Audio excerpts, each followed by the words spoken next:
It just feels sleepy and I go down. But I felt like I probably needed a good nap before we actually did this one anyway. Oh, we were just watching the MAGA Coalition show, seeing them go really hard into showing people who in the Matrix is. Very, very awesome. Very, very awesome. But, I kind of wanted to get to this, and it's already getting a little late, so let's just get to this shit right now. So we were reading the Chan Thomas book, right? The Adam and Eve story, history of the Cataclysms. Something that was started showing up on YouTube a lot, actually. Okay, so we have all of the different versions of the books. Like most of the YouTube channels are reading this CIA sanitized copy or whatever, and it's weird because it adds in some shit and then it takes out some shit. But I think the most interesting shit about this thing that I found so far, which is the main thing that I think the reason why I'm reading through this right now, is that if we go through the table of contents on one of them as opposed to the other one, there's a lot of disinfo about this particular book. But one of the things you can see pretty clearly here is that a whole chapter is removed. I mean, this Cataclysms Revisited right here, page 63, supposed to be in between Genesis and the conclusion, which is really missing. But, here, let me take down my webcam frame a little bit. What's up, Grant Jarvis? What's up, Sherry? What's up, Hamilton Q? How you doing, buddy? What's up, SexTF and Iceman? And Man of Warfare, what's going on? So, we've seen this book. The sanitized version of the CIA one shows us that there's some extra pages. There's words that have been taken out or whatever. We lose 2 pages between Cataclysm, or we lose 2 pages between the next Cataclysm and the Great Flood, and then between the next Cataclysm and the Great Flood we lose another 6 pages, and then it's like 20 pages, or no, wait, it's 6 pages, and then 7 pages between. So, we lose a few pages or whatever, but where it gets really glaring is that Cataclysms Revisited is not even a part of the CIA copy. And the copy that we're looking at right now is a 1993 copy from the Bengal Tiger Press. Yeah, it's a 1993 copy from the Bengal Tiger Press. If you're a member of the channel, I actually posted a link for members only on YouTube so you could download and read the book yourself if you wanted to. But I wanted to make sure that I went through it over on the stream or whatever to kind of illustrate what I've been talking to people about with this, weirdness with these books, because obviously they do remove some stuff. I mean, this is some pretty clear indication here. That there's something going down with we're looking at what they call the 1993 first edition of the book or whatever, which does seem to exist online and is pretty actually easily garnerable. Oops, sorry. But one thing that is to note that there's some disinfo about this particular book. Like, here's one of them, the actual original story. There's one about 330 miles away from me, another one 361 miles away from me. One's in Santa Barbara, the other one's in Pasadena, and then there's another one in Los Angeles. So I'm definitely going to go make a trip to go pick up the original book. But according to all the different places that have it or have a copy of it or whatever, that are checking availability on certain different books or whatever, like the Adam and Eve story, they all state some pretty interesting stuff. They basically say that this book is 54 pages long. So it says the original 1963 printing of this book is 54 pages long, or 45 pages long, depending on which library you look at, which means it's kind of funny, because that's actually in line with the CIA copy or whatever, because the CIA copy is 57 pages long. And that's kind of weird, right? But when we look at the actual book or whatever that was published in 1993, it's much longer. It actually has the entire book plus a whole addendum that doesn't actually make it into this. And for some reason, this is where I think the disinformation about this stuff comes out, because there was a pamphlet that was dropped out on it, but the first version of the story seems to have come out 100% on, in 1993. Like, the original printing of this book right here was this guy, but now they have new versions of it that they're out there. But if you look right here, it says From Time Essay, March 11th, 1966. So it kind of seems a bit weird because these are supposed to be essays and things, and it eventually got to be a big collection. But from all of the different books that I've seen online or whatever, this seems to be the biggest one, which is this 120 pages, which is actually kind of longer considering the fact that it's 121 pages long, but it's actually, 2 pages per page, so it's actually right around 240 pages.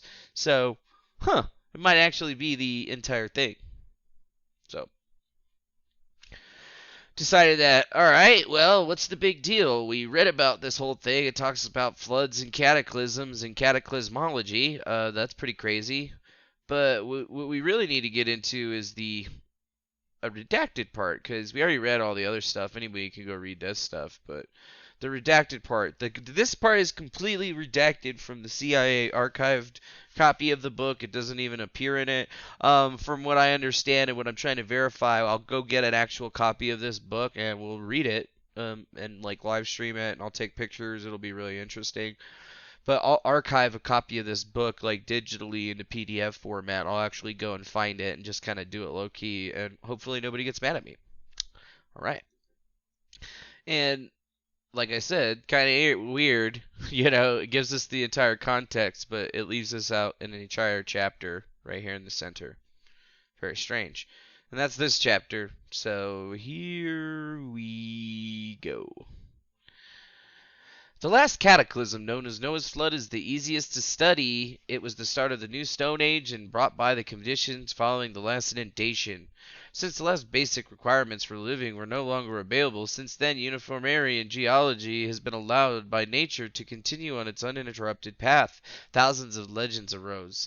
2 cataclysms ago, roughly 1500 years ago, which we now know as Adam and Eve's flood, it was the start of the Stone Age. You can find these 2 last Stone Ages almost like junior and high school general science test books. Then again, this Stone Age was induced by a total lack of basic requirements for living, and it's extremely difficult to find data from the era between the last 2 cataclysms. Plus, there's, of course, uniformity in geology pursued in its normal path between cataclysms. Era history is all legendary.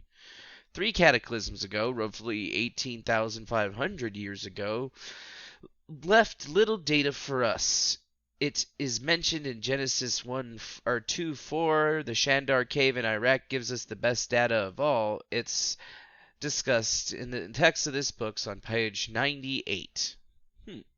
Page 98. 4 cataclysms ago, about 29,000 years ago, was the end of the Wisconsin era, and we find more data than we do for the 3rd cataclysm. 5 cataclysms ago, 43,800 years ago, it was derived by Just Hale, a super mathematician, and its real search. Slowly, painstakingly, pieces are put together. The more that we find we fit to the picture, and the more pieces are thrown onto the table with us, and the more colorful and dramatic the pictures become. Do you understand that there are 3 cataclysms recorded in the Bible? Noah's, Adam and Eve's, and the one before that? If you missed it, check Genesis 2. I wish we had the funds to dig and search for 3 years in Tiwanaku. A small idea of what could be found in the prehistoric city of South America can be gained by reading 2 books I have mentioned before, but I will again. The Calendar of Tiwanaku and The Great Idol of Tiwanaku, both by tremendous researchers Hans Schinnerly, Bellamy, and Peter Allen.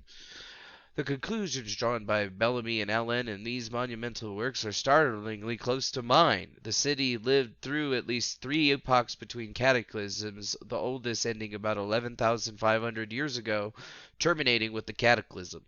The period in its history when it was at sea level during the period of about 5,000 years during it was at the bottom of the Pacific, and then an upheaval of a cataclysm at about 7,000 years ago when it along its ocean bed was raised to the present altitude of 12,500 feet.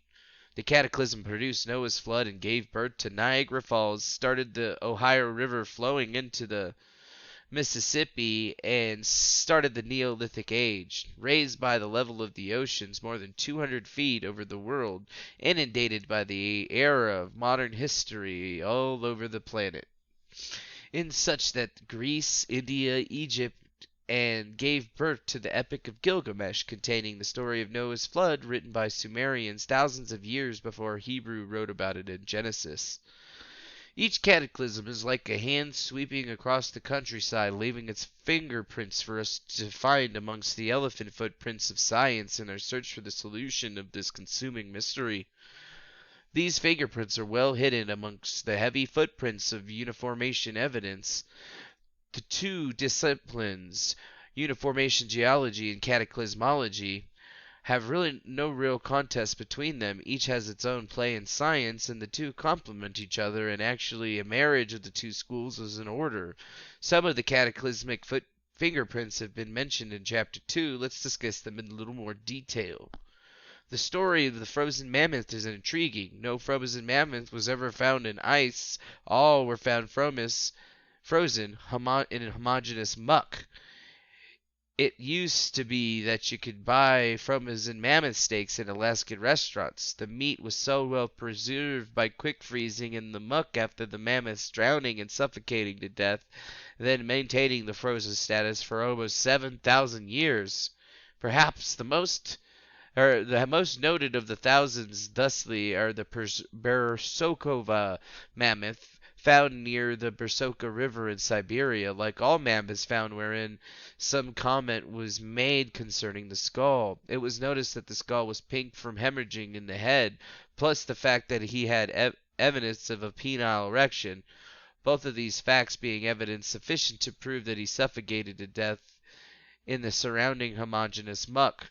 Further, he was frozen so fast and kept frozen almost 7,000 years, during which his erection was kept on a frozen record constantly until he was found. The Bersoka mammoth was found about 1900, and more scientific data was gathered and recorded about this animal than any other such frozen behemoth. It was true that this beast also had initiated more scientific controversy than any other find. To my thinking, one man's work stands far above the other.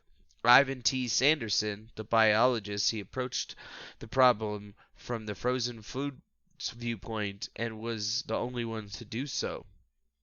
This is a story.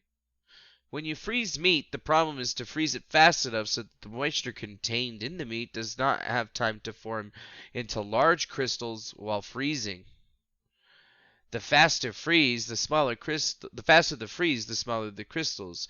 If you freeze meat too slowly, the moisture will form crystals large enough to destroy the fibrous structure of the meat. When defrosted, the meat will be nothing more than a mass of goo, unfit to cook or eat. The larger the meat to be frozen, the more difficult it is to freeze it fast enough without the formation of the destructive moisture crystals.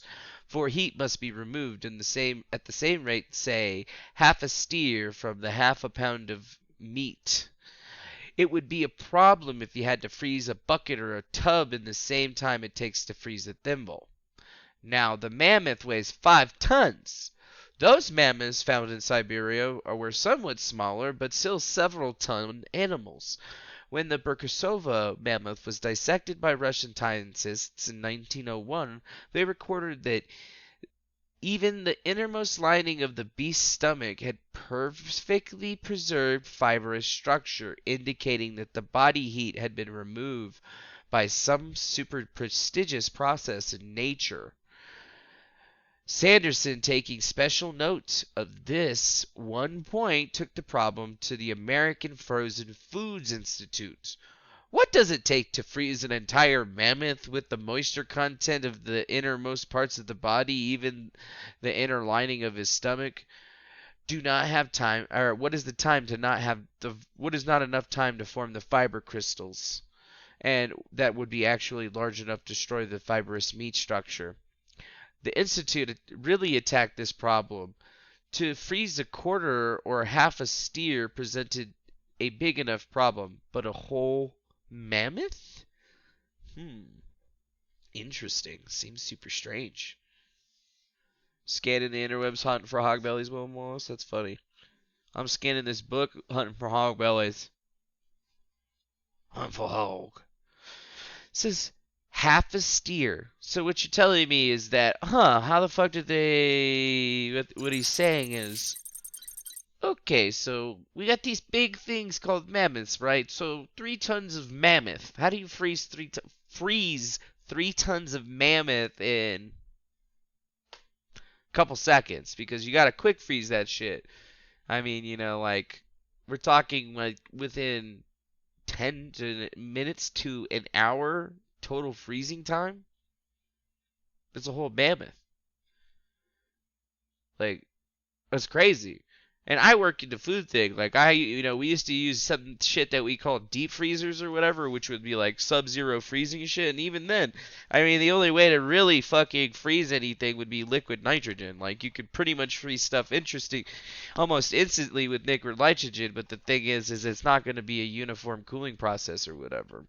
And what Chan Thomas is talking about with all of the floods and inundations, if you think about it this way, there's 2 things that are happening here. He's talking that if there was to be a pole shifting, because that's what they're talking about in this book,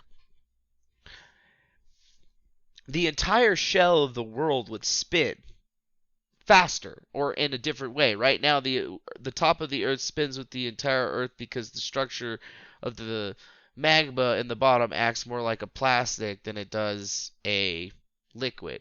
And what he says is that if that mass structure would turn into a liquid, that would mean that the inner core of the Earth, like the inner mantle and stuff, would be spinning at a different rate than the outer mantle, meaning that things would be moving.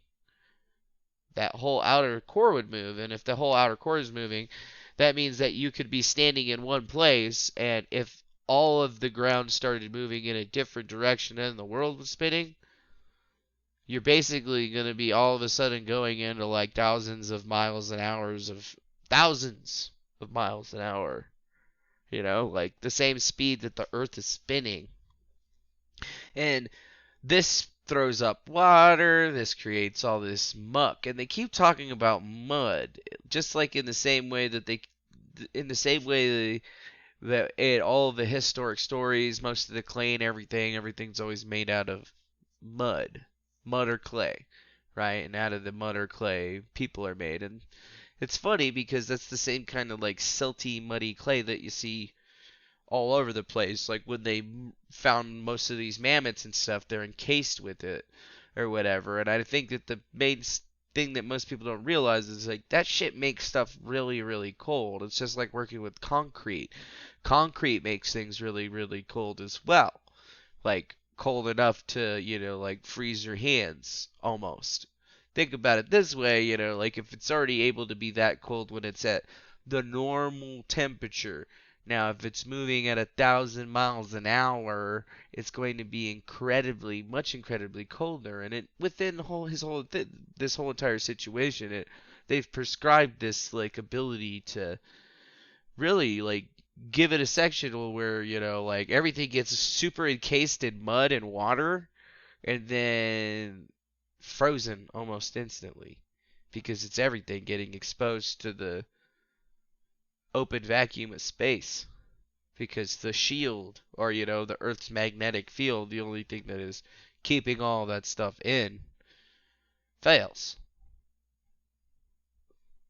Flash freeze.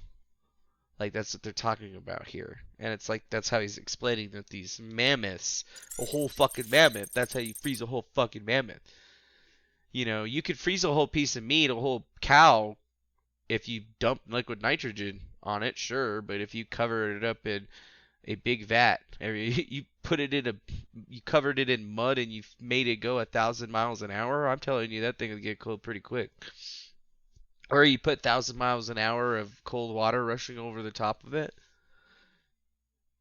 that was exposed to the open vacuum of space. Yeah, you could pretty much freeze anything. Oh, damn, son, you need some sub-zero temperatures. Well, we got them in space. We got them in space, boss. And a liter of adrenochrome. That's right. Says some weeks later the Institute went back to the Sanderson with an answer. It's utterly impossible. With all of our scientific engineering and knowledge, there's absolutely no known way to remove a body from the heat from a carcass of as big as a mammoth fast enough to freeze it without large monster crystals forming in the meat.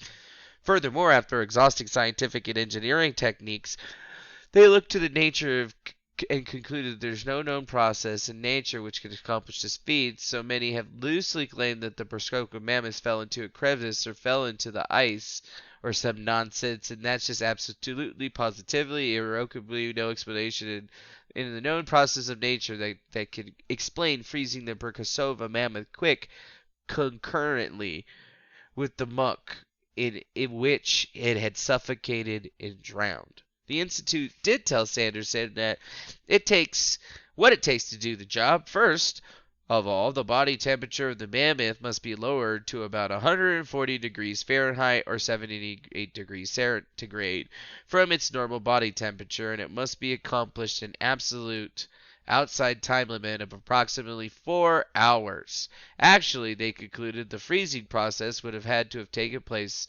in an elapsed time of closer to 2 hours. So when you use like a deep freezer in cooking or whatever, they actually make sub-zero freezers or whatever that can accomplish a feat of this nature and freeze a piece of meat in like a little tiny piece of meat. You can freeze a piece of meat like that in like an hour. But I mean, you could put in like a whole fucking half a rack of.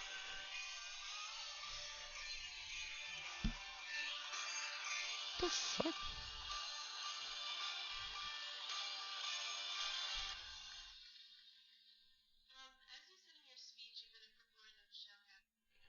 The fuck?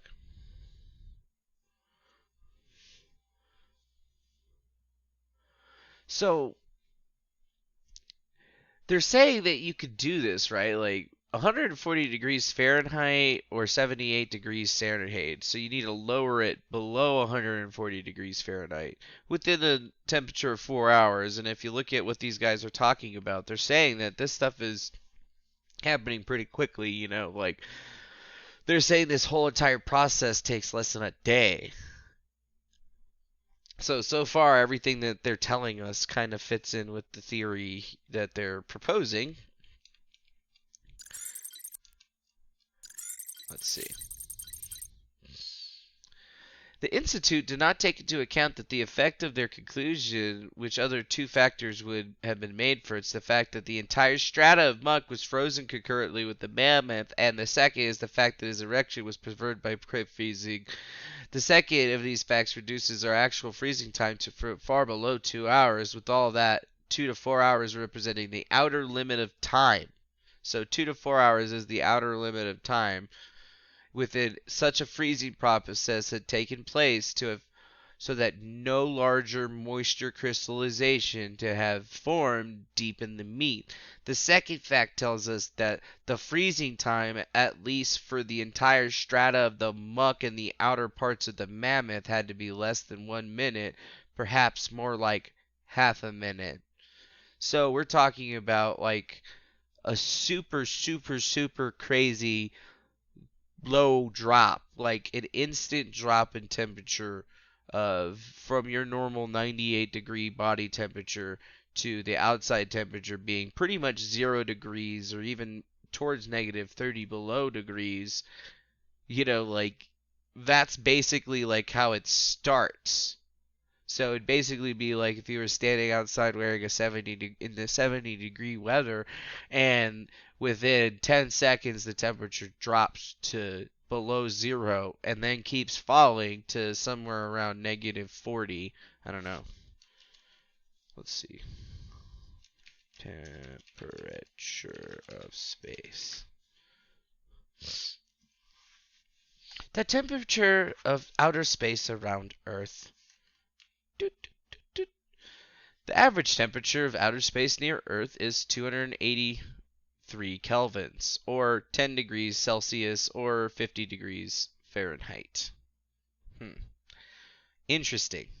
So, Basically, it'd be like if you just got thrown into space. And then if you've ever watched a movie about space, what happens in most of the movies? You just like freeze. Some people say that you explode or whatever. But more or less, yeah, you're gonna freeze, and then when you get into the sun, you're gonna burn, and then when you get out of the sun, you're gonna freeze, and then when you get back into the sun, you're gonna burn, and then when you get back out of the sun, you're gonna freeze, and then when you get back into the sun, you're gonna burn. So it's just gonna be like a never-ending cycle like that. So look forward to that. Look forward to it, folks. Well, outer limit of time in this situation, meaning that the outer limit of time that you could survive as a human being with in no place of, and if you somehow managed to survive and you didn't get somewhere sometime that was good enough, you have about 4 hours, more like 2 hours, more like 10 minutes, more like 3 minutes. So just not a lot of time for anything or to move. I mean, you're basically being frozen where you stand. The whole process bespeaks of an inhuman supernatural violence. One foreleg, some ribs, and pelvis were fractured. Do you realize what it takes to break the mammoth foreleg and its pelvic bone? It was buried in a sea of muck formed by supersonically moving weather, gathering and homogenizing the muck and suffocated and drowned in the muck was quick frozen in the muck in an utterly impossible sequence of events, but nonetheless the process was performed and then kept frozen and preserved almost for 7,000 years. Thank goodness for the scientific and intellectual curiosity of the Russian Tsar, who signed the scientific team responsibility to form the expedition into the far reaches of eastern Siberia and bring back thorough scientific analysis of the newfound mammoth near the Bersoka River. Today, that same mammoth is mounted in the museum in Moscow.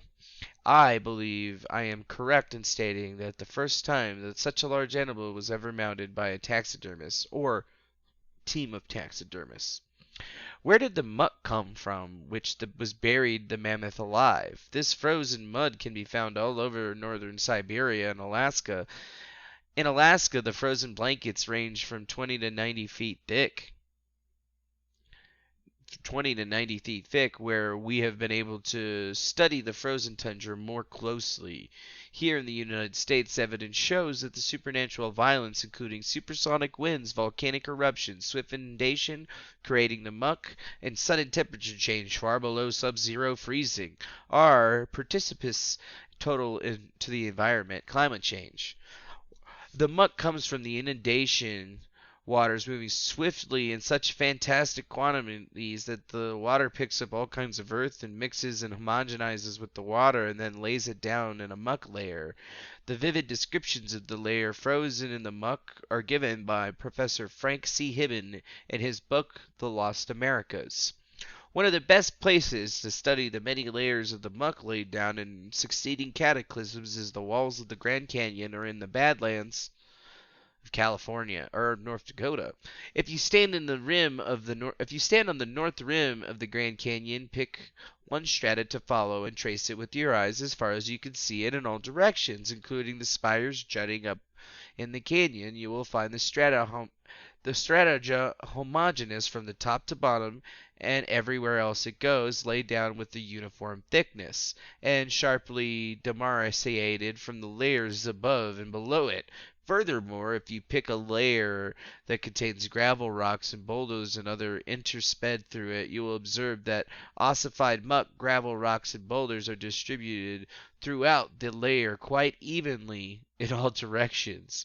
There's also only one way for each layer to have been laid down so evenly and so homogeneously, and that is all at once. The other hypotheses fall into oblivion in light of the homogeneity factor. This conclusion of the sadness of the deposit based on the homogeneity factor is strengthened further by the flatness and uniformity of thickness and the dependent character of each layers and the sharp demarcation between the two adjacent layers. Ooh. Ooh. I like it. I like it. I like it a lot. So the last thing we say here, anyone in the earth-moving business who looks at the strata With suddenness of each deposit, the layer in mind will immediately realize that there is absolutely no way to accomplish this feat through any known means of engineering, nor is there any known way in ordinary process of nature to move that much earth, homogenize it even with rocks and boulders if necessary, and deposit it all over uncountable square miles of surface in one single flat homogenized even depth layer. The only way possible is for cubic miles upon miles of water to move it at speeds that into a supersonic range over continents, picking up dirt, rocks, boulders in unbelievable quantities and mixing it with the water into a watery mud. The Great Deluge. That's what that sounds like. God damn. Watery mud. Have every rock and boulder grind into each other, round off shapes as if they were pebbles, and then finally deposit all over once in huge areas of land, even flat layers of homogenized rocks and boulders, where the latter dries out through the ages, sometimes ossifies in such continents as like the frozen polar zones. So it looks like they got a lot of different things here.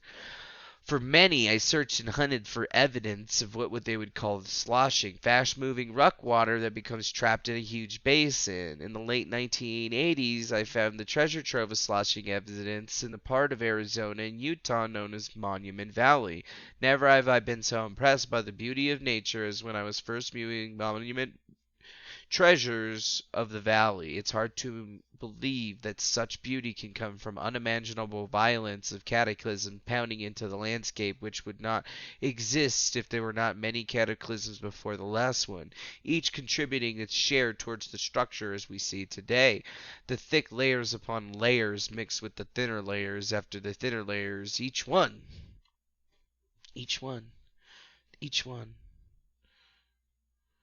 in its own unique color, with its own characteristics, with the sharp differentiations between all layers. There are similar layers in Canyon de Chelly, southeast of Monument Valley, just a few miles. The thick layers approximately 60 to 80 feet thick, providing a sloshing evidence, even though each of these thick layers shows definitive evidence of having been deposited all at once. Each layer with its own color and integral appearance, where it was diagonal sublayer with the grain flow within each sublayer tiled about a 20-degree off horizontal, with the adjacent sublayer tilted in the opposite direction, both above and below it.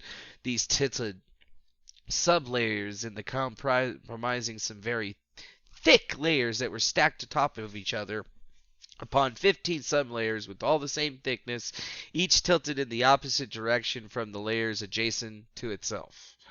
The evidence is finally provided the proof that sloshing does occur during a cataclysm, as the rapidly moving muck waters slosh back and forth across the valley. It deposits itself a little of itself with each slosh, because it was moving so fast as to deposit the same amount of itself within each slosh, the total being so homogenized that the sublayer has the same characteristics as each and every one above and below it. So below, as above, so below. The only grain structure varies in a slant with each sublayer. This structure is evident in miles upon miles surrounding the walls of the valley, as well as in the monuments therein. Before leaving Monument Valley, I'd like to tell you about a special place in the eastern part of the valley, Mexican Hat. It's a small town sitting next to the San Joaquin River, with a short plateau on the other side of the river. On the other side of the plateau rises the most unusual mountainside in the world, as many geologists have declared who have come to Mexican Hat from all over the world just to see the mountainside.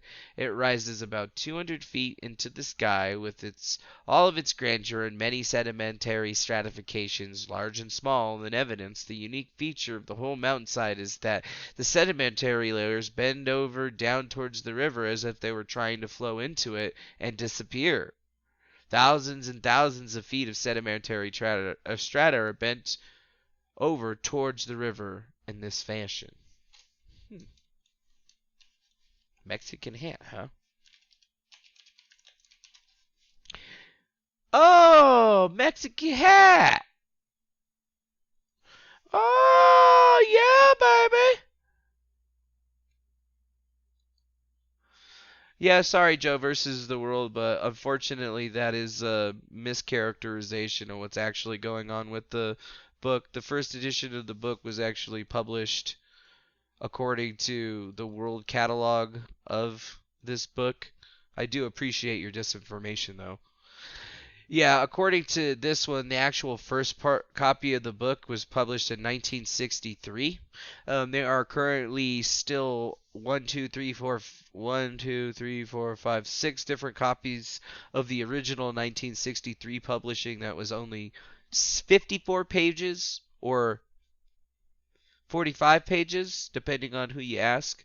We'll be going to the library and verifying these directly and on live stream for the disinformation kids out there, but 100%, according to what we have actually located about this book, there is the original 1963 Emerson House Publishing that was 54 pages. Every single actual copy of the book from 1963 does dictate that there was 54 pages, dictating that it was more of a pamphlet of the time.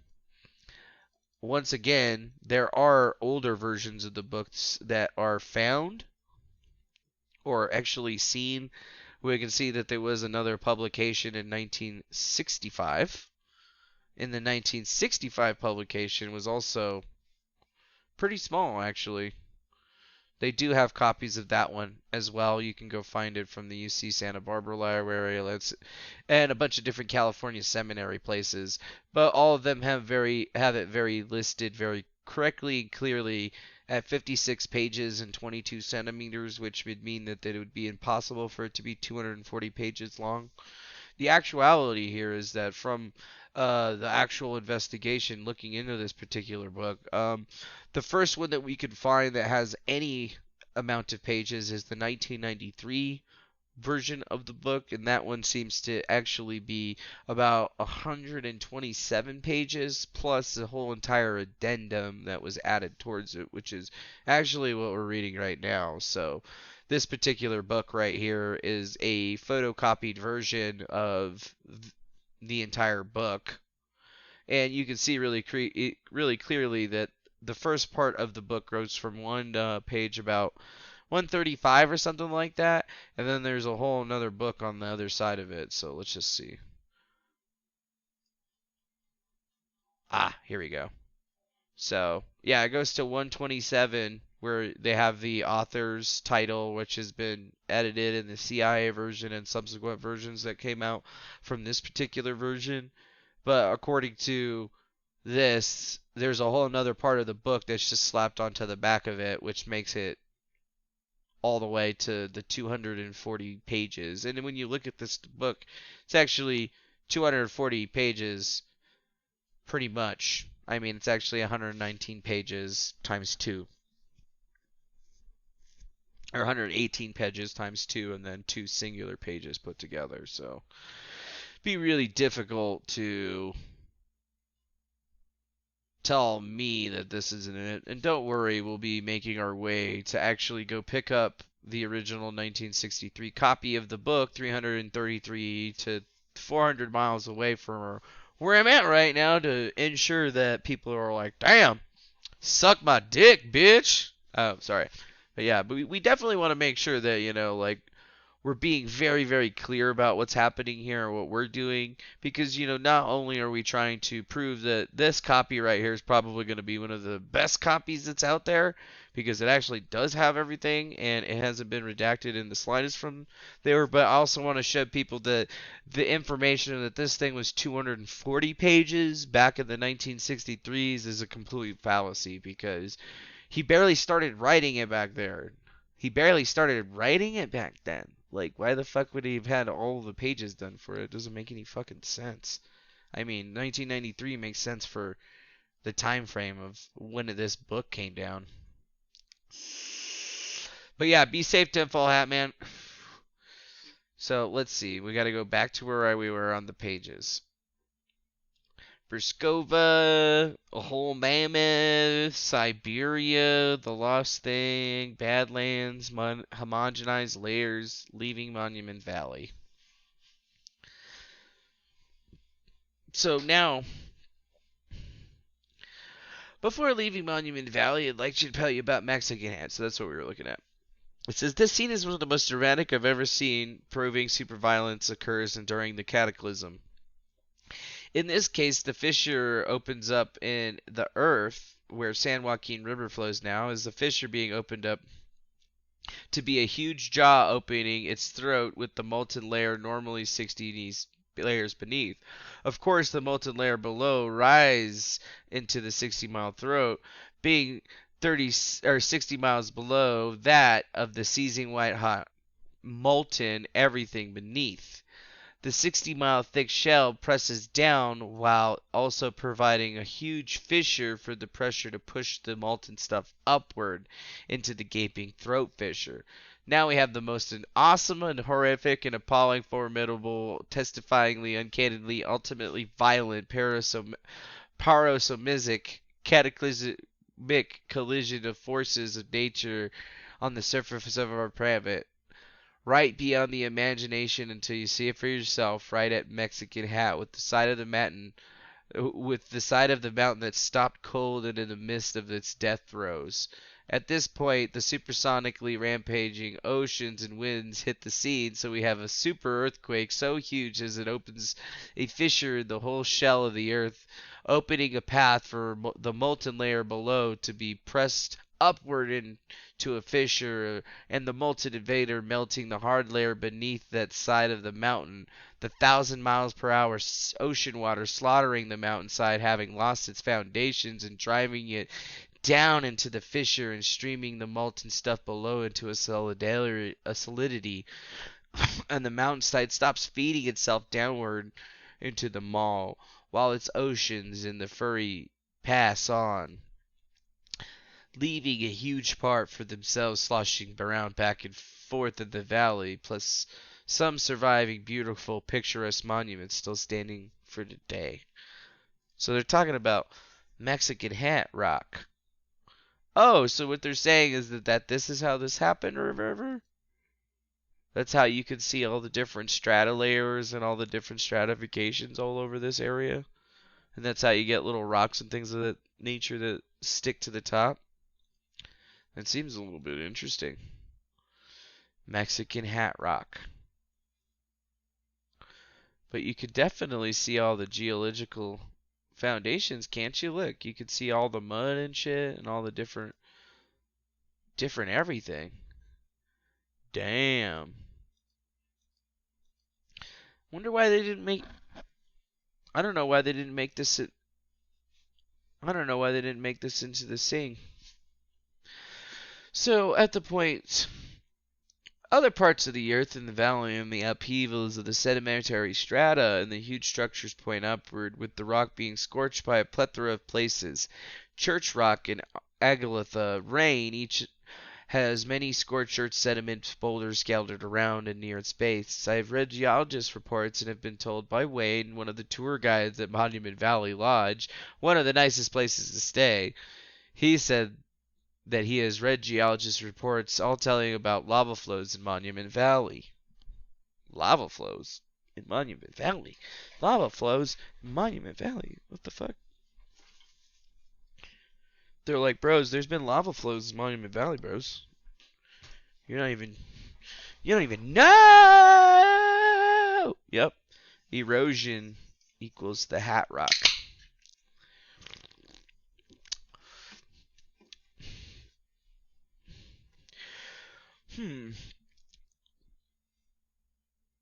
Interesting. It says, I have spent through the time in several years in Monument Valley searching for one or the other through the natural monument of the valley for any evidences of lava, and I have never found any evidence anywhere to suggest of lava.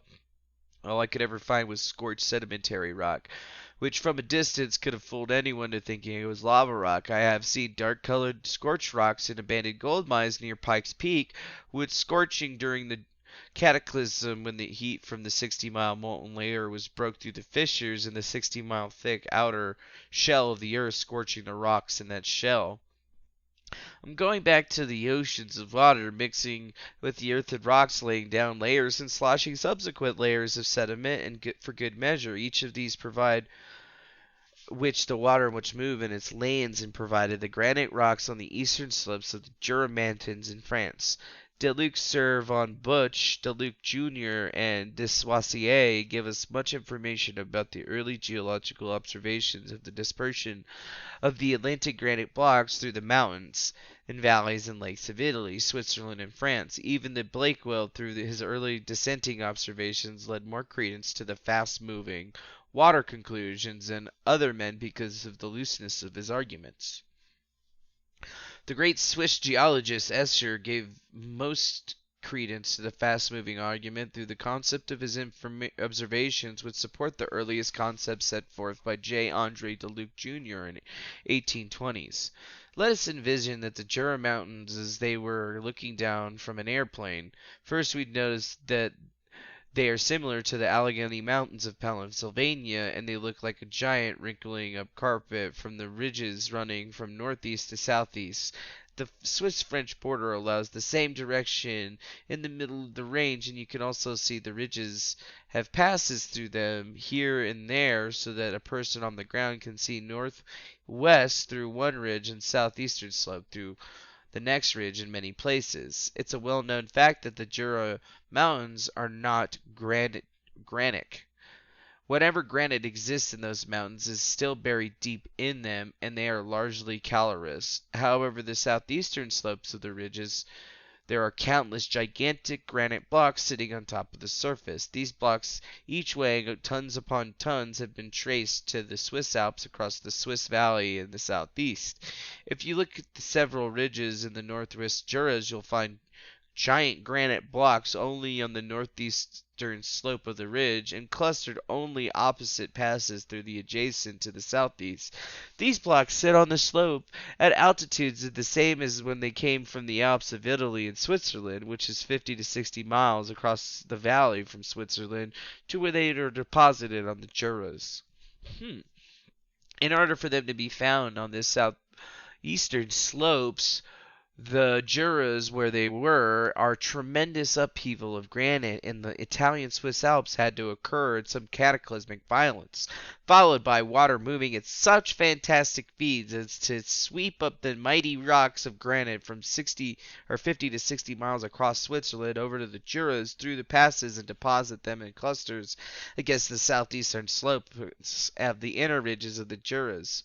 It all fits perfectly in the picture of supernatural violence uncovered by Professor Frank C. Hibben in his studies of shredded and dismembered prehistoric animals in Alaska and buried and quick-frozen with the muck, together with twisted, torn, burned, and quick-frozen trees. Hibben states that one necessary force in the contributing factors is supersonic winds. The only way of generating such winds over a tremendous area is to move the land in such a way as to depart it from its normal east to west daily rotation, so the atmosphere, continuing its normally daily rotation, will then be moving at supersonic speeds relative to the land over which it's moving. Yeah, they're talking about the whole world's gonna snow globe on us. That's right, Fred. Shit's fucking crazy, bro.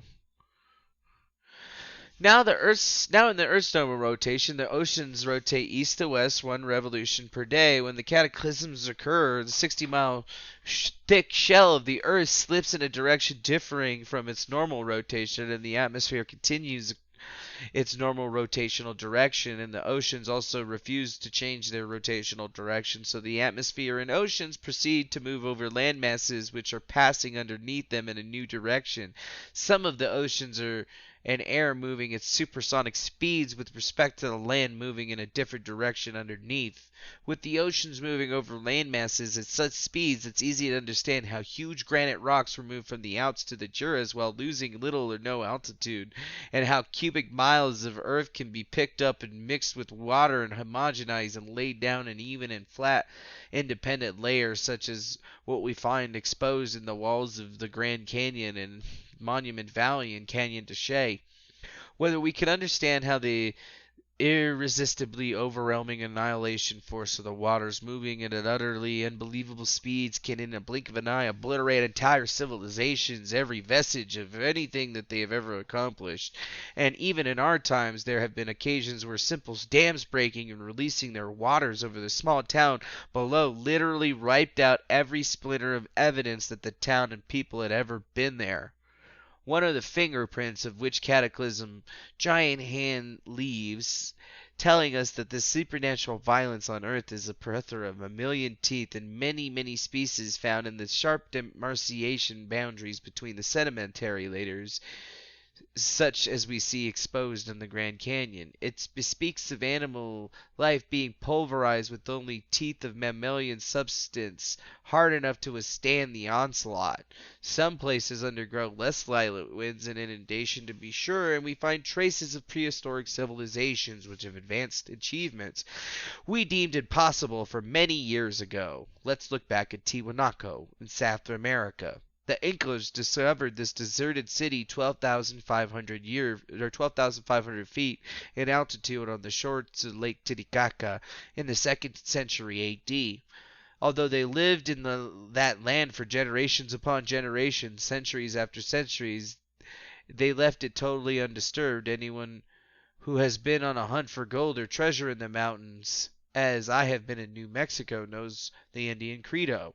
What is in the mountains belongs to the mountains. That means whatever they find, they do not disturb, destroy, move, or remove. You can read about it and see it portrayed in movies or be told about it, but there's nothing like seeing it in person when gold fever takes over an entire personality. It's the kind of consummate greed which changes a veteran outdoorsman into a wild-eyed, scheming, secretive, intensive introvert who could lead himself and others to destruction and death through his greed. I've seen it. Tiwanaku was found by Pizarro and his band of plunderers in 1520s. The gold fever had evidently taken over his entire expedition of 13 to 16 men, for they proceeded to vandalize almost everything in sight. They smashed thousands of statues searching for gold, huge silver bolts of several tons each, passing it through massive stone monoliths, and you guessed it, they broke up the monoliths in order to obtain the silver bolts. Silver bolts, several tons each. There was only one member of the earlier discoverers, a Spanish priest, Diego del Albosco, who wrote down what he saw. I saw a vast hall carved in its roof and represented in thatch, and there were waters of the lake that which washed the walls of the splendid court city of the dead, standing in this fine court palace in the shallows of the water. On the platform of a superb colonnade were many fine statues of men and women, so real that they seemed to be alive. Some had goblets, upraised drinking cups, others sat or reclined as in some life. Some walked in the stream flowing by the ancient walls. Women carved in stone dangled babies in their laps or bore them on their backs in 1,000 natural postures. People stood or reclined. Not one of those statues stands today. The greed of the civilization has literally devastated Tiwanaku with vandalism and thievery. However, the Vandals through the centuries who visited the fabulous storehouse of prehistory did what most who have treasure fever do. They ignored the intellectual values and were less obvious. The great stone gate of the temple Kailasara had inscriptions across its arch and on the pillars which to the untrained eye appeared to be but meaningless picture carvings. It reminded Arthur Polanski to realize its importance as he followed Wendell Bennett and John Phillips, and then Hans Schindler Benlamy and Peter Allen completed the picture with their brilliant deciphering and translations of the pictures, so aptly described in their book Calendar of Tiwanaku, and the later book The Great Idol of Tiwanaku, evinces further their brilliance in deciphering and translating the picture symbols carved in the monolithic statue excavated from the burial temple.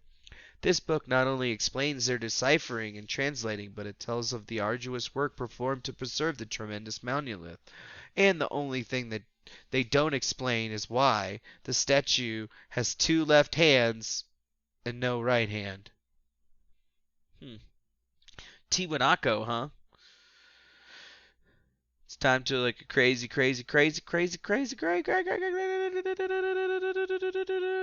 Tiwanaku. Oh.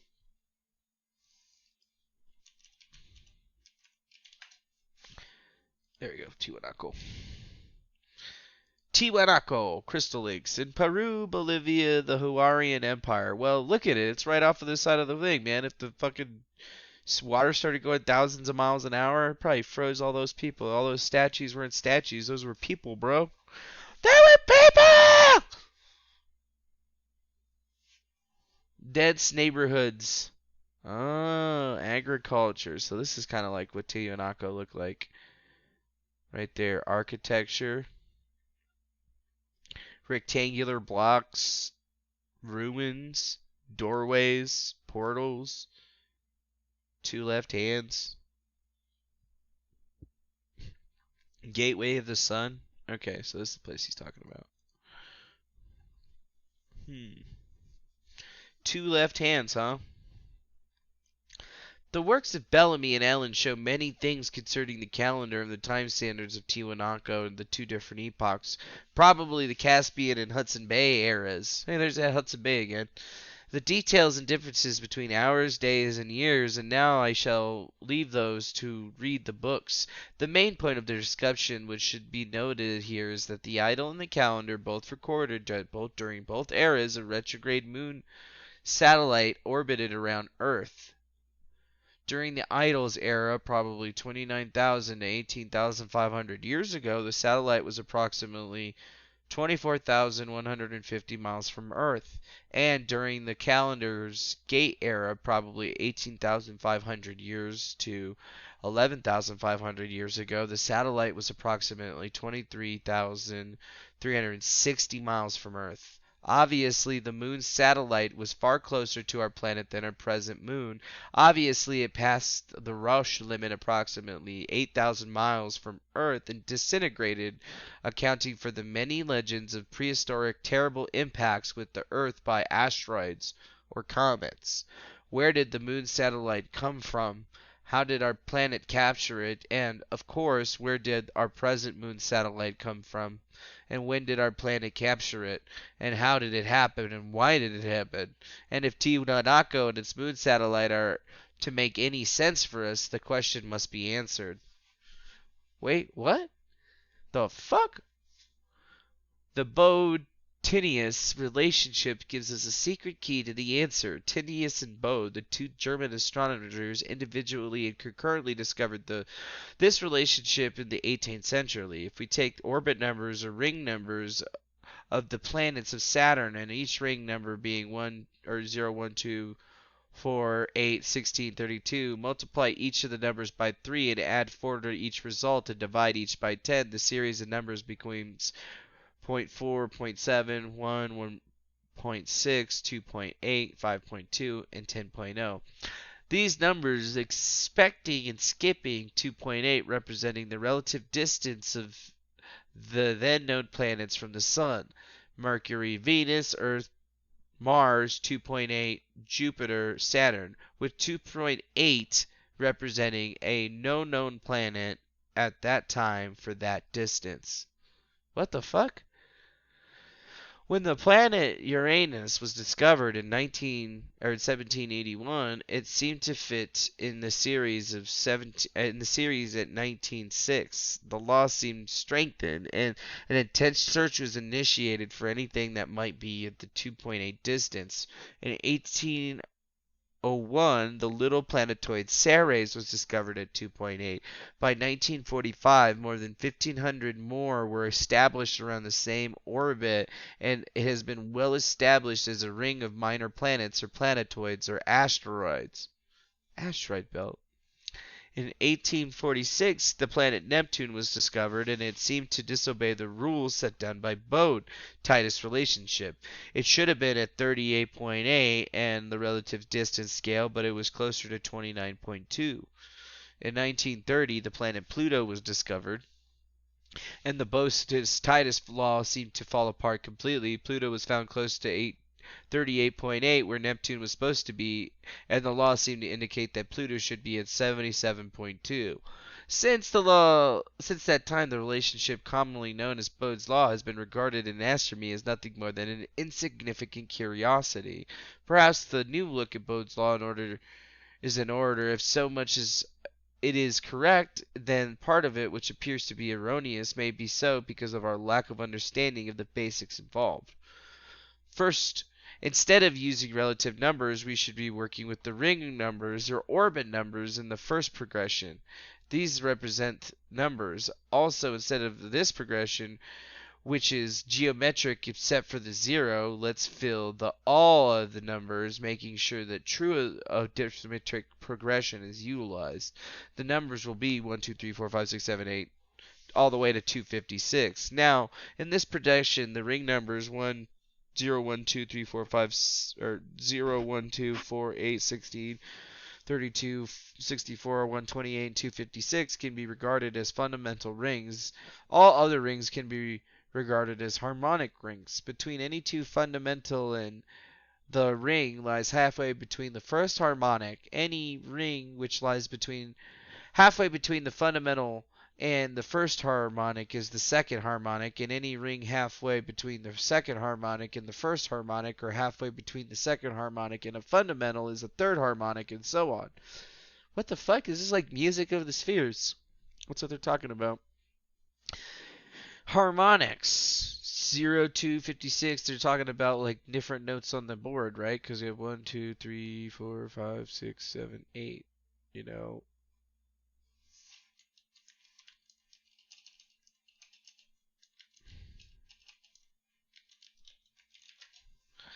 You know, like musical notes, or musical keys. Keys and major scales, minor scales, C, D, E, F, G, A, B, tones, frequencies, harmonics, that sort of thing. You know what I'm saying?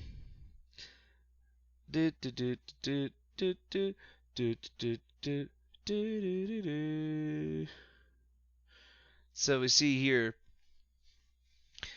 halfway between the harmonic and fundamental harmonic. The next step is to label the ring numbers with the planets as they're actually positioned with the solar system. We can simplify the table if we take all the number rings and up to 8, and the only fundamentals, first and second harmonics between that of Uranus, then the fundamentals first, second, third harmonics to ring 256. The first thing we notice is that all the planets are fundamentals except for Neptune. It is the only planet which is on a harmonic ring, as it appears to be the first harmonic 76 between Uranus and Pluto, which are fundamentals of 64 and 128 respectively. Now we come to another discovery. The number of rings between the planets increase farther away from the sun the planets are, until it appears that the maximum number of rings possible between the planets is 31. On the 32nd ring, there has to be a planet, whether the ring is a fundamental or a harmonic. That's why Neptune is on the 96th ring, the first harmonic, and the 32nd ring after Uranus, with Pluto on the 128th ring, a fundamental, and the 32nd ring after Neptune. Something else also appears apparent also. When the solar system was born, planets tried to be born on each ring. The full-blown planets were born on every fundamental, on any 31 rings away from any other harmonic, 31 rings away from any other planet. On all other rings, minor planets were born, or a ring of planetoids, since there are 4 major planets inside the ring of planetoids on 8. Let's assume that the entire solar system is made up of 3 groups of 4 major planets, plus a ring of planetoids in each group. This means that there are maybe 2 more undiscovered planetoid rings at 112 and 240. If we look at the minor planetary rings on either side of Jupiter and apply Kepler's laws to them, we can find that the Moon and Jupiter, even if the retrograde ones, are explained as captured minor planets from both inside and outside harmonic rings around Jupiter. Before we can examine the results of our construction, let's look at the outer regions of the solar system ring 256, where the comets turn around and head back into the heart of the solar system. Further, it is known that there is more than one planet outside Pluto. Our table tells us that there should be 3 planets on the rings 160, 192, and 224. The total number rings tell us that the fantastic number of captured and uncaptured minor planets yet to be discovered, the junk of our solar system. Let's look at the abbreviated table of the solar system. The first orderly interpretation of Bode's law, ring 256, appears to be where the sun's belt of protons is. The belt must exist since the sun's magnetic field is bipolar. Furthermore, it has to be outside of the planets. So they're talking about, this is actually magnetic field numbers. So they're talking about planet X. This is talking about there being more than one planet X? Another lost planet? That's why this is classified. Because if people found out about this, they would know that there was more planets existing and then there was a missing planet. Damn!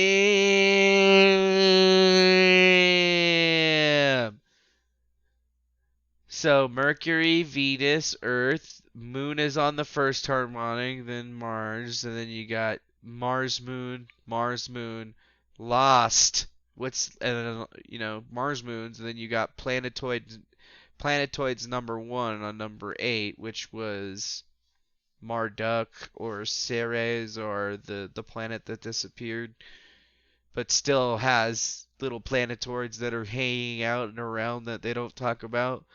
Jupiter, Saturn, all their moons, Neptune, all its moons. But then planetoids 2 between Pluto and Neptune. And then we got X1, X2, and X3.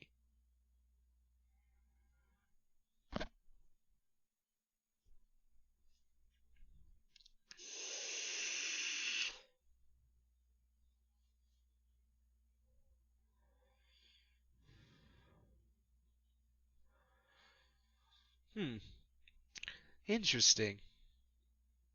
That's what they're saying. So if we're looking at the thing, he's saying that there's got to be more stuff out there because the sun's magnetic field goes farther than what we're thinking of. It goes outside. It's going to extend all the way to 256, the radiation belt, to the farthest reaches. That's really interesting.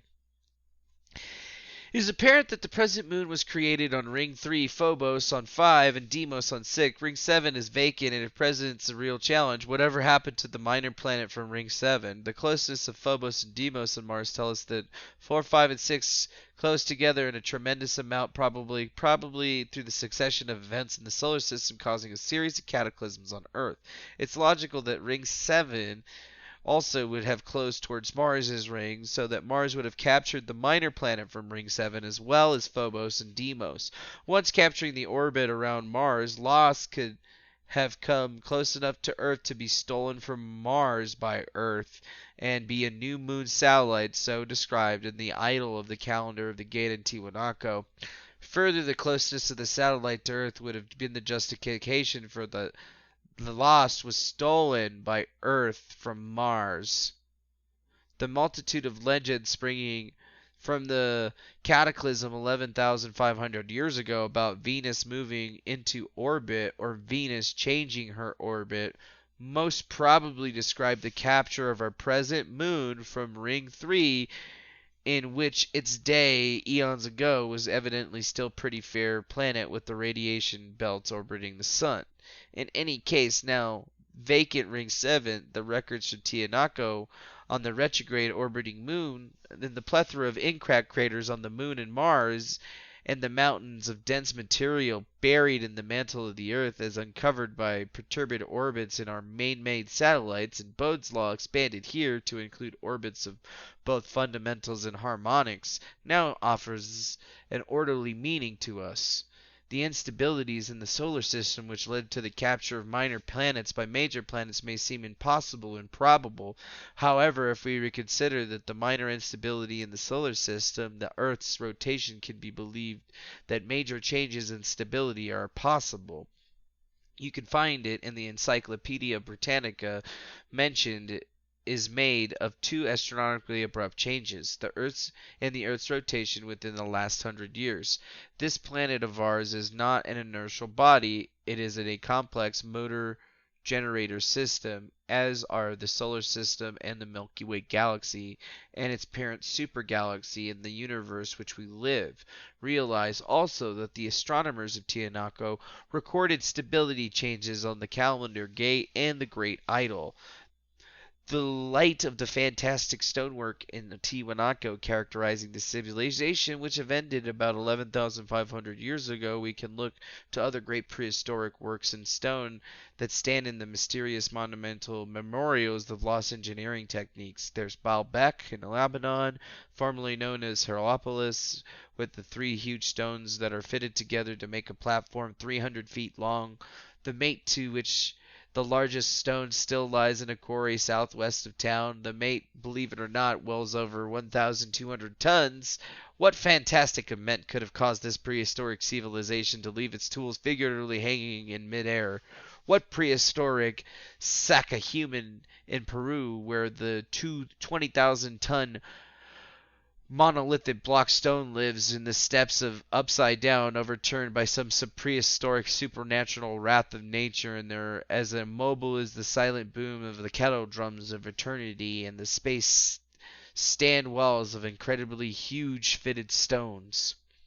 We hear so much about stone statues of Easter Island, and there was also a gigantic wall of precisely fitted stones suggestive that the same civilization as the Sasa human in Baalbek. The giant stones are not exclusive to Easter Island. They could be found in Tumato Archipelago, in Nukuhiva, Fatuhiva, Renavate, and Picarin in Colombia, Ecuador, Peru, and Bolivia. Those statues on Easter Island, which were buried up to their necks recently excavated, showed geological environment of significance which eluded its excavators. The lessons learned from the stratas in the Grand Canyon Monument Valley and Canyon de Shade teach us to look for homogeneity, and there it is in the dirt walls of the excavation around the giant statues. They were all buried at once in a colossal inundation, and it appears to be the reason for the tools being left figuratively mid-air in the quarries in Easter Island as well as those in Baalbek. Mother Nature performs his own works in stone which can serve as time clocks for us. Take Niagara Falls, for instance. When the falls first started, the river flowed over a cliff where the mouth of the gorge is below today. There was no gorge. As the years went, the water broke away the cliff bit by bit, year by year, century by century, to form the 7-mile-long gorge which reposes below the falls today. For the past 100 years, the breakaway of the Canadian Falls has averaged approximately 4.5 feet per year, and when the falls were young, the gorge's first 2 to 3 miles were being carved out by the river. The breakaway was faster since the falls were narrower, but the depth of water passing over the cliff deeper, and the height of the cliffs greater.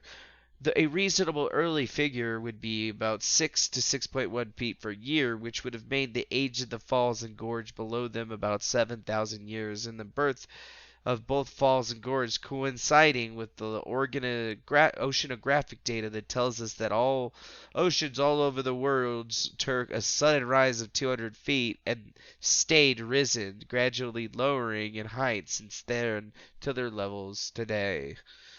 St. Anthony's Falls in upper Mississippi River in Minnesota bears another telltale story. In Nature's series of recording time clocks, the gorge below those falls is 8 miles long. Over the past century of the breakaway has averaged 5.5 per year. If we repeat the same reasoning process that we used to analyze the gorge below Niagara Falls, we come up with the same figure.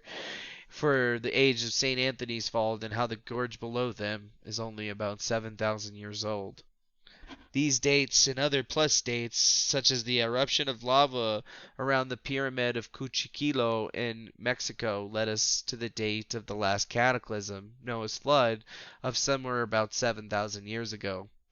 Earlier datings from 11,500 years ago for the abrupt end of the Laurentian Basin ice cap in Canada and the ice cap in southwestern Australia, plus the same date for the jamming burial of countless animals, fish, mammals, and humans in the Perkjak Marsh in the southeastern Australia, plus the same date for the abrupt end of civilization in Tiwanaku by inundation, plus the scientific data from all over the world showing the abrupt worldwide climate change at the same time, establishing 11,500 years ago as the close estimate for Noah's and Adam and Eve's cataclysm, the one preceding Noah's flood, and if we accept the Tiwanakian dating, it was approximately 11,560 years ago, which is actually 11,609 years.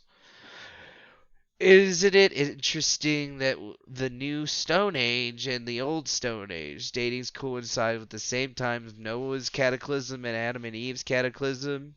Is it plain that each cataclysm leaves the planet with less than 1% of all life surviving in those meager spots all over the world where some humans survive?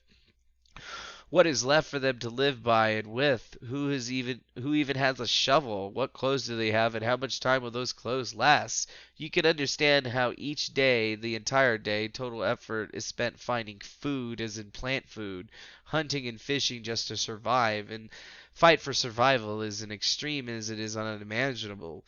Most of those who survive cannot teach language, ethics, mathematics, history, government, or anything of which we regard as classical education. If there are children, dad tells his kids about the inundation and they believe him because he is their dad. By the time that they are grandchildren, they don't believe a word he says because, he had to be a little off his rocker to tell stories like that. In a matter of few generations, the cataclysm becomes a verbal legend because who has something to write with or on? And of those who survive, who has the language skills to write it even if they did have writing tools. Furthermore, who has the time to write or teach anything when the top priority every day is survival? Damn. Let's go back to the dating. Meager data shows that cataclysms previous to Adam and Eve to be about 18,500 years ago, the previous one 2,900 years ago, and thanks to mathematician Jess Hale's structure of nature, the previous one computes at 43,750 years ago. Mathematically, it's a function of the heliacal. Of the correlations of data, I regard one of the most striking to be that Shandar Cave in Iraq, the Smithsonian Institution expedition headed by Ralph S. Solecki and the Iraqi Director General of Antiquities shared with this work. Carbon-14 dating showed that the boundary layers between layers laid down by the successive situations in the consummate with the dates in the cataclysms 7,000, 11,500, 18,500, and 29,000 years ago, plus incredible facts that no carbon-14 was dispositive on the cave during the Caspian Sea in the North Polar era about 29,000 years ago to 18,500 years ago. It's entirely logical that the cave would have been so close to the North Pole as it possibly could have closed off by the ice polar cap. Consequently, no living matter could have entered the cave. Thus, it takes living matter to absorb carbon-14 for us to find a date, and this crude cave system as much of a memorial as the last four cataclysms as Tiwanaku, because there's no carbon-14 in it because there was nothing living in there. Speaking of memorials, has anyone ever lived through a cataclysm and written about his experience, leaving a personal memory to the occasion? Of course! If we look at Genesis, 3 cataclysms are mentioned. Noah's inundation, the last one 7,000 years ago. Adam and Eve's 11,500 years ago. And the previous one 18,500 years ago, barely mentioned in Genesis 2. Two other stories exist, and they are most intriguing, one from Noah's time and the other one from Adam and Eve's time.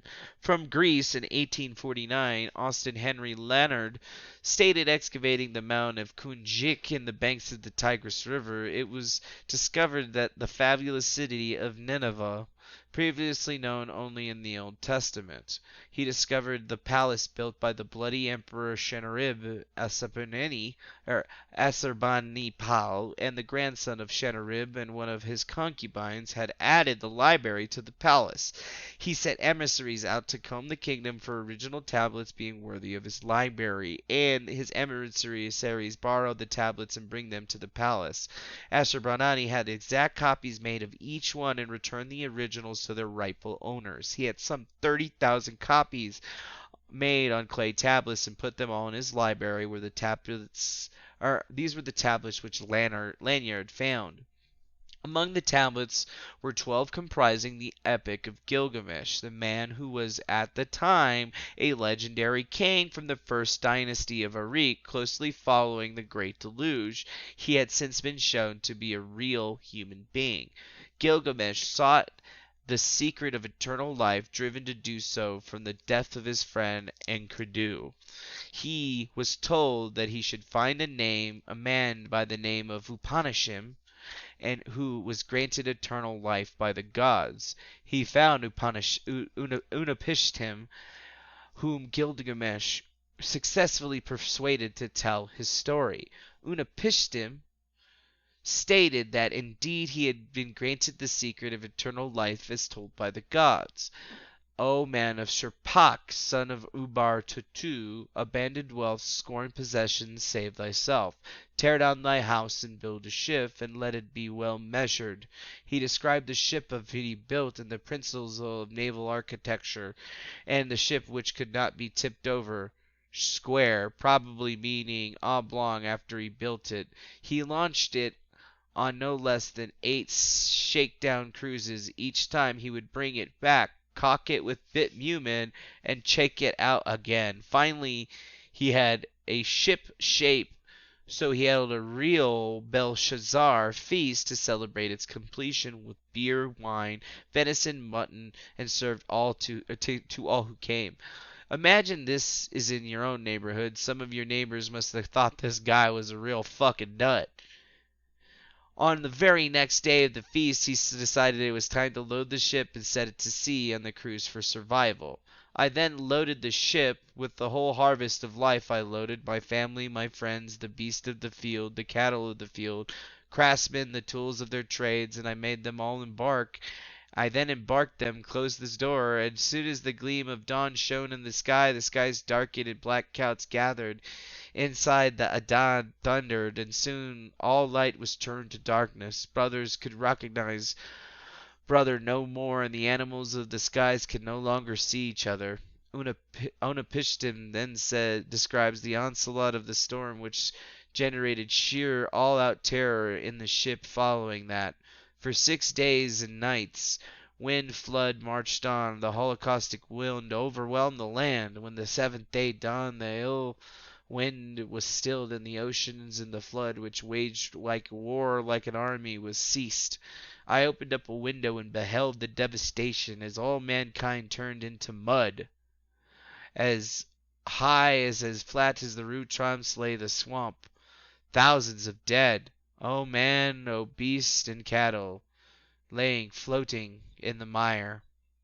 He then proceeded to describe the bumping into the mountain, releasing of the 3 birds, and the bringing back the leaf that followed by his disembarkation, building an altar, and more. Which is exactly. Oh, wow, look at that. Single page addendum added to the book here. Since going to press, an astronomer in Australia named Arthur Bissett observed progressing phenomena which he had no idea directly related to the Cataclysm. He observed through his monthly measurements of the sun's surface the temperature over the past 5 years. The sun's temperature is decreasing at a rate which predicts it will go completely out by 1999 or 2000, whether he can't predict the reignite shortly after. When he discovers the authentication of the next cataclysm predicted in the Adam and Eve story through scientific rationale by Nostradamus, Casey, and Scallion through clairvoyance, what Dr. Blissi predicts is actually a short period of time in utter darkness in which the sun is completely out, which Unapishtim describes on page 101, first paragraph. It's interesting that Blesse's authenticity in extremely unusual black darkness, which Unapistum describes as immediately following daybreak. If you want the complete part of that, you can get it. Wow. So you're telling me that Unapishtim is Noah. Unapishtim is Noah. Meaning all this shit's true. And the Bible is just a derivation of what really happened. Undoubtedly, the story of the primeval version of Noah's flood, written thousands of years ago, covering many generations before Ezra dictated his version to 5 scribes reconstructing Genesis 1, 2, and 3. One of the most important things about this is that we have a first-hand, on-the-spot report of this laying down of strata that we see exposed in the walls of Canyon de Chelly, Grand Canyon, Manu Valley, and a vivid description of terrorizing wind, inundation, and parts of the event. The language scholars say that for anyone to write such description had to be there and see it with their own eyes. More importantly, also, the great archaeologist Leonard Woolley found Unapishtim's rooftop high layer of mud in the 1920s, by then clay about 9 feet thick, in the Tigris and Euphrates regions, further beneath a civilization which is buried and totally different from any above it. Of course, we have many more than 8,000 survival legends in the Malay Peninsula region uncovered by the great legendarian Fraser. We have other survival legends from the southwestern American Indians and from the Diné Bajane and the Navajo creation story by Paul G. Zerad. We have a striking legend. At the end of the 4th night, they were last about to end their meeting when they noticed something white appeared in the east. They also saw it in the south, and it appeared in the west too, and the north, and it appeared. It looked like an endless chain of white mountains. They saw it on all sides, surrounding them as they noticed they were closing in on them rapidly. It was a high, insurmountable wall of water, and it was flowing in on them from all directions, so that they could not escape. Neither to the east nor west, neither to the north nor the south could they escape. So having nowhere else to go, they took flight into the air. They went higher and higher and higher, and they soared, it is said. From the description of flight following the parts of the legend, it's my interpretation that the entire legend is one from the Cataclysm 11,500 years ago. It would take years of work on my part to nail down the time of that one legend. I don't have years. Let's take the story from which it is known from the Cataclysms. Historians tell us that 4,500 years period before the 7,000 years ago, there was no written history from anywhere in the world. India, Greece, and Egypt followed this characteristic. It's interesting that 7,000 plus 4,500 years ago equals 11,500 years, isn't it?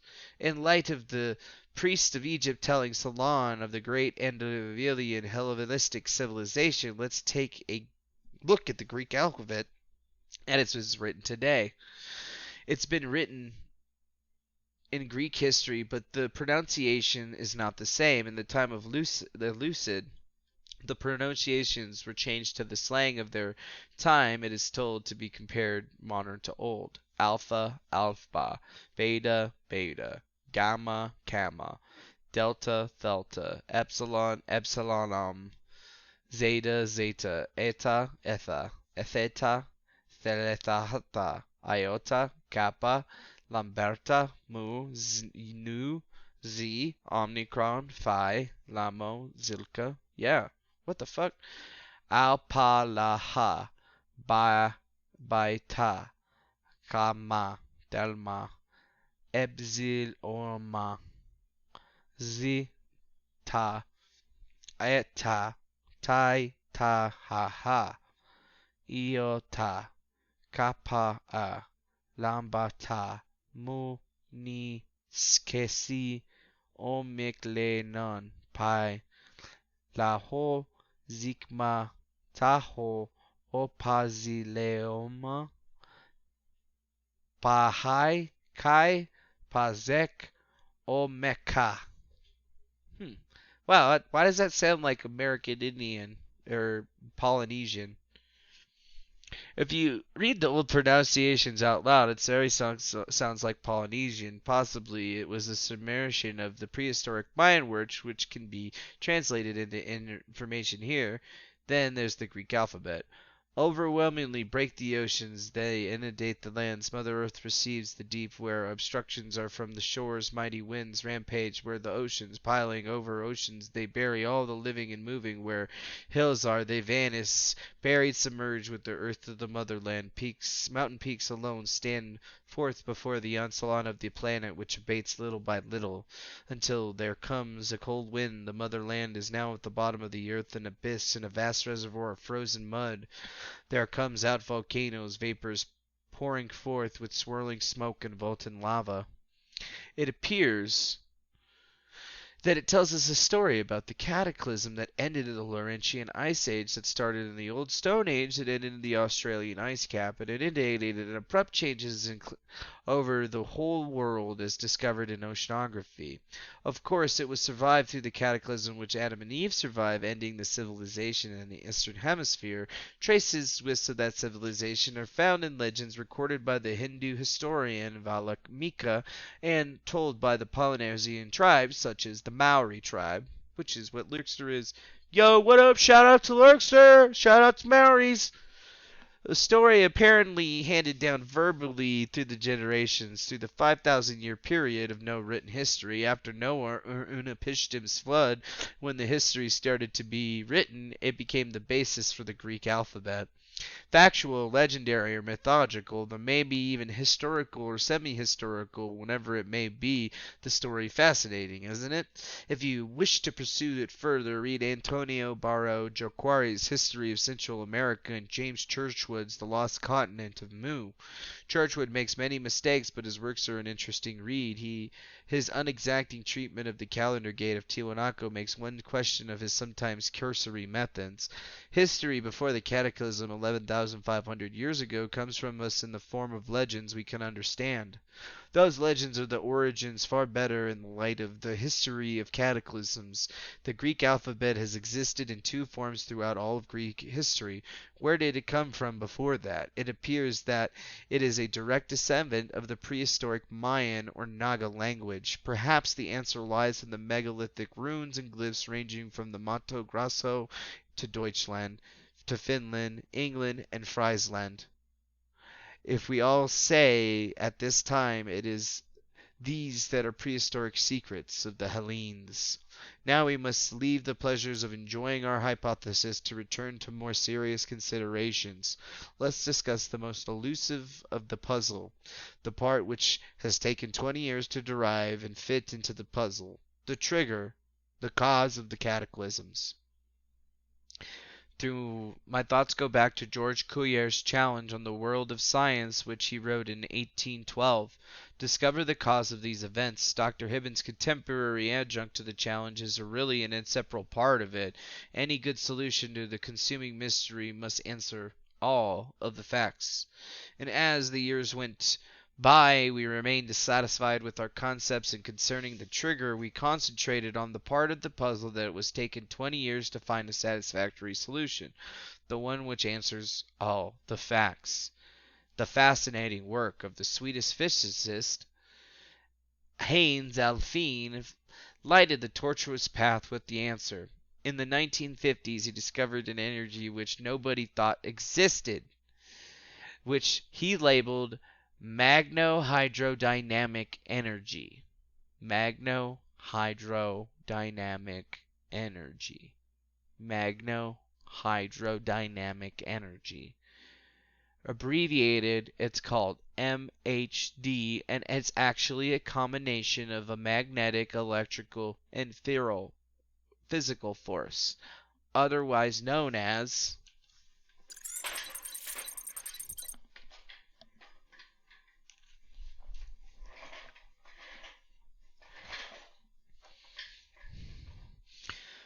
viral.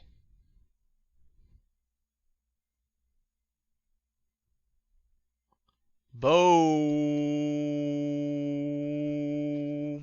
Maori power. Interesting. I think we're getting a little bit into the strangeness, are we not, man? We're getting some deep into this one. I think I gotta thank everybody that's out there and hanging out with us. I mean, we're getting to it.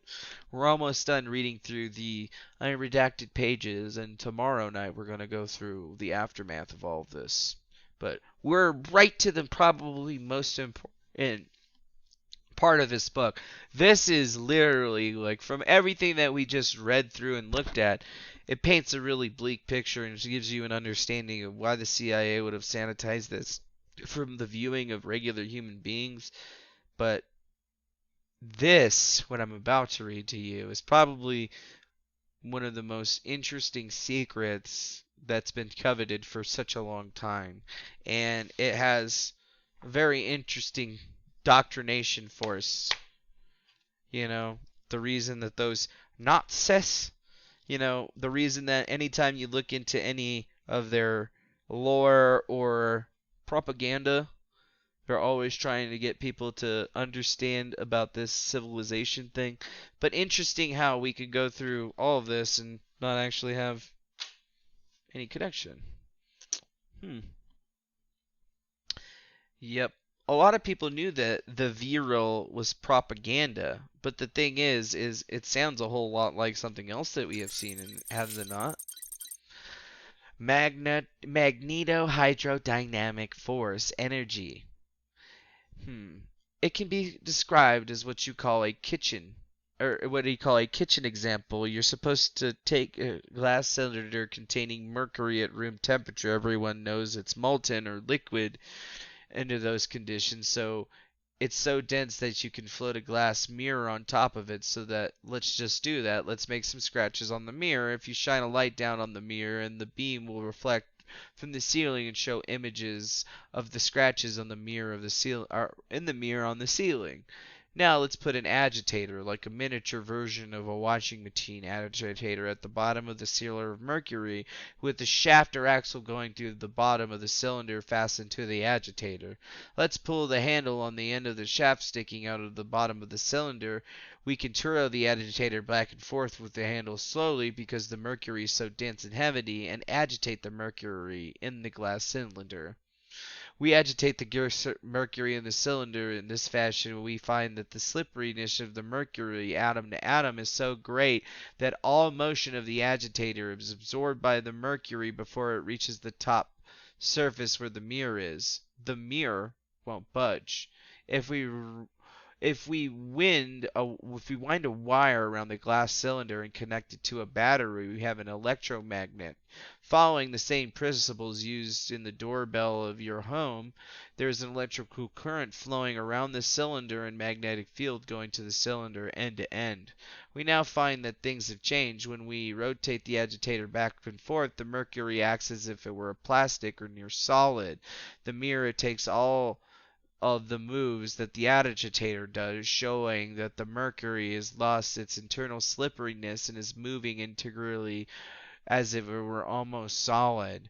Alvin tried a refined version of this experiment in his laboratory to show how this phenomenon was discovered. It was first reasoned that tiny electrical charges called eddy currents were being generated in the mercury, which in turn were generating tiny local opposing magnetic fields, and this was causing the solidifying effect. He reasoned that if there were true, the larger diameter of the cylinder glass tube made the bigger electrical current, and a stronger than magnetic field would have to maintain the physical force link between the agitator and the mirror. He built another agitator vessel with a larger diameter cylinder of mercury and found the reverse to be true. The larger diameter of the glass cylinder, the less magnetic field strength and electrical current was needed to maintain the physical force between the agitator and the mirror. This seemingly broke all the rules of known physics and engineering. Hans Alfvén realized that he had discovered the existence of a kind of energy traveling from the agitator to the mirror which previously was undetected by any scientist. His rigorous mathematical work in expanding James Clerk Maxwell's three ingenious equations for the expressing electromagnetic radiation, in radio broadcasts, showed you that there were electrical, magnetic, and physical force acting as a combined field between the agitator and mirror. Alfvén expanded his mathematical research to show that space is literally a sea of MHD energy. Space is a sea of energy. Dark matter. Oh no. And that says Alfvén explained that his mathematical research to show that space is a literal sea of MHD energy, and that as weak as the magnetic field of any blue-white star is strong enough to support an internal MHD structure within the star.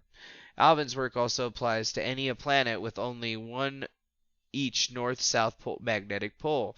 I have built several Earth congruent recording stations and know from personal observation that the Earth's currents are strong enough to support the planet's inner MHD structure, meaning the Schumann resonance. Now we know that the molten layers inside the Earth act as just a cylinder of mercury, as if in Alfvén's experiment.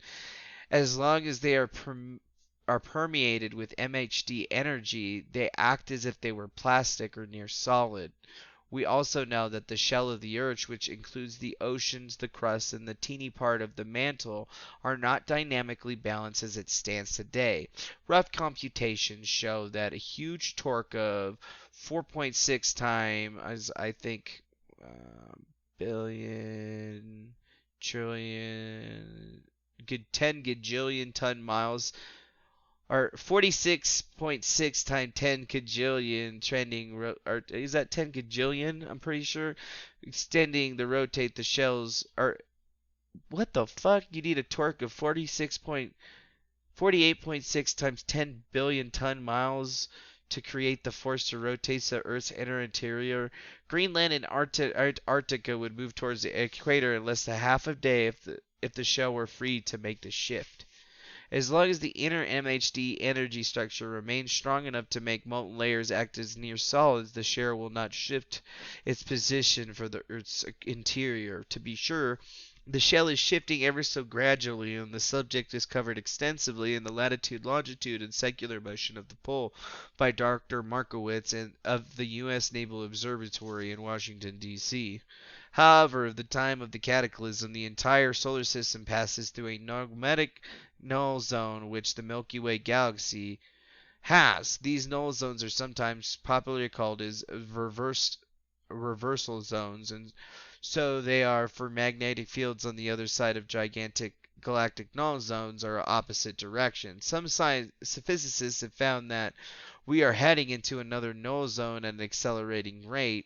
It is known fact that geophysicists that the Earth's magnetic field strength, now 35% less than it was 300 years ago, is decreasing faster and faster, and we are indeed approaching a null zone. In any case, when we go through the null zone, the planet's inner MHD energy structure is diminished to the extent that our outer shallow molten layer, 60 miles thick, is allowed to act as a free liquid and is no longer binded to the shell of the Earth and to the interior, which starts 120 miles deep, and as of the mirror was bound to the mercury and the agitator of the MHD in the Olive Hines experiment. The shell of the Earth is free to find its new dynamic balance with the Earth's interior. It shifts in the direction of torque imbalance, and the shell dictates it must find a new place.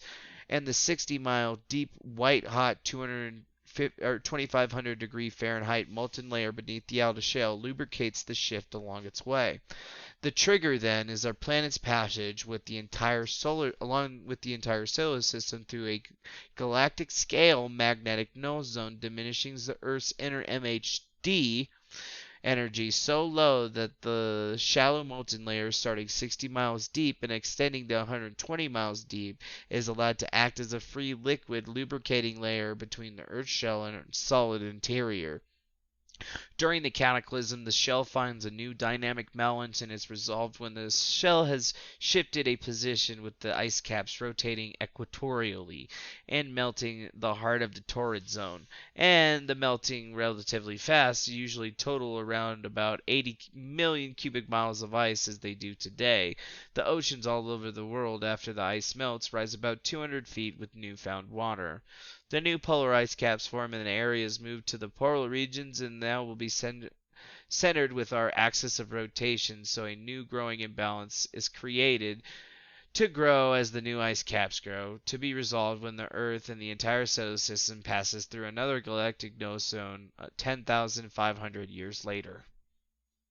Regarding the shallow molten layer, some geophysicists, seismologists, and challenged the existence. In 1924, a great seismologist, Benno Gutenberg, derived from his earthquake seismograph records that the layer must still be there. And then, since then, Hawaiian seismologists said, of course, the source of the molten stuff the volcanoes view sport.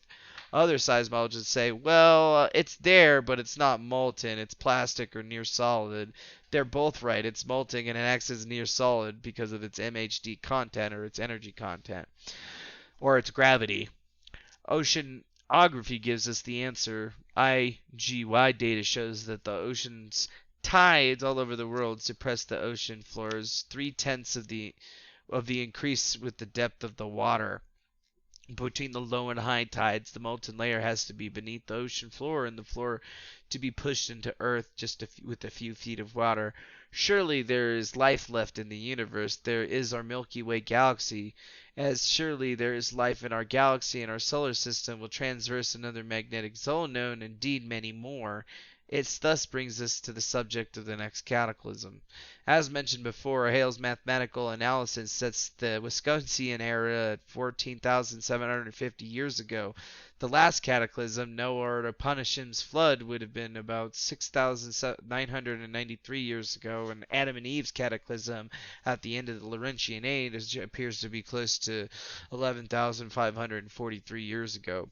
Michael's mathematics show the null zone versus the time structure to be helicoidal, and as the universe approaches as its half-life point, the cataclysm occurs at an increasing frequency with the shorter time periods between them, and after the universe has passed half of its life, the cataclysms occur at a decreasing frequency with the time period between them increasing in the mirror image pattern of the first half-life of the universe. What it appears is that our universe half-life was in the middle of the Sudan era, which means that we are in the first of the longer eras between the Sudan Basin, which embraced the half-life point. Our Arctic era mirrors in Hudson Bay era, which was 7,500 years ago duration. We can now reconstruct a table on page 24 to show the 7 eras, 4 in the past, present, and 2 in the future. Bay of Bengal, unknown, Arctic Ocean, 10,500 years. Bay of Bengal, plus 7 years.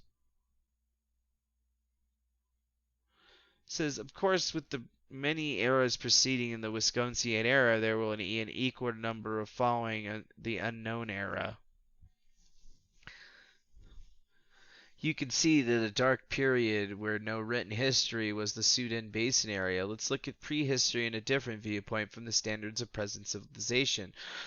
We can see it takes over 5,000 years for a man to stagger back to his feet through the Stone Age in forced ignorance. It takes him another 1,000 years to come to learn to travel intelligently and then begin to overcome superstitions and establish worldwide communications, to bury enough perjury to make any significant progress in medicine.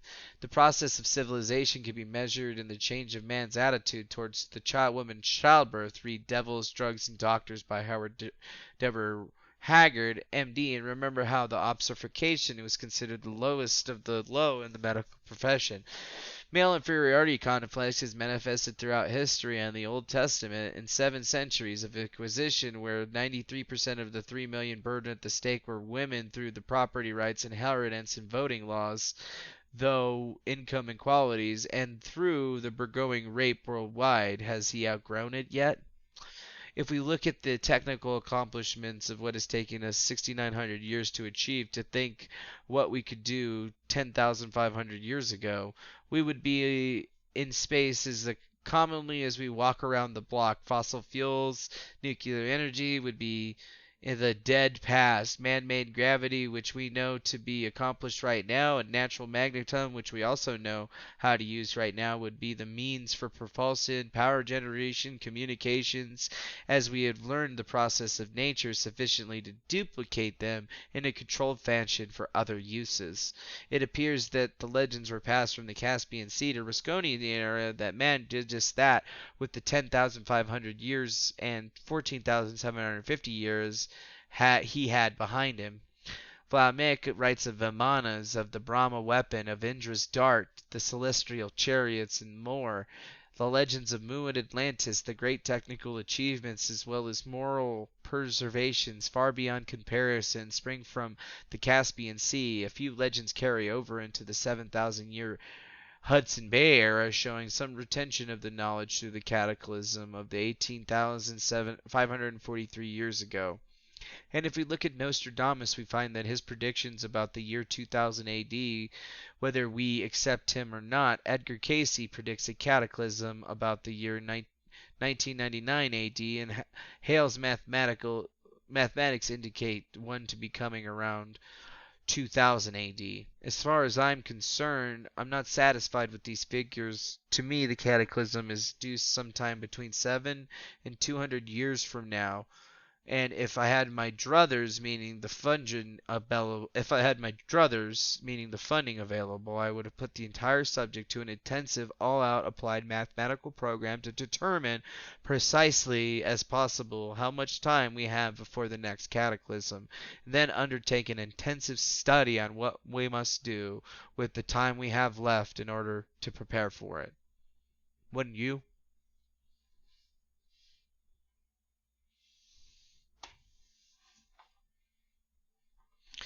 Do, do, do, do, do, do, do, do, do.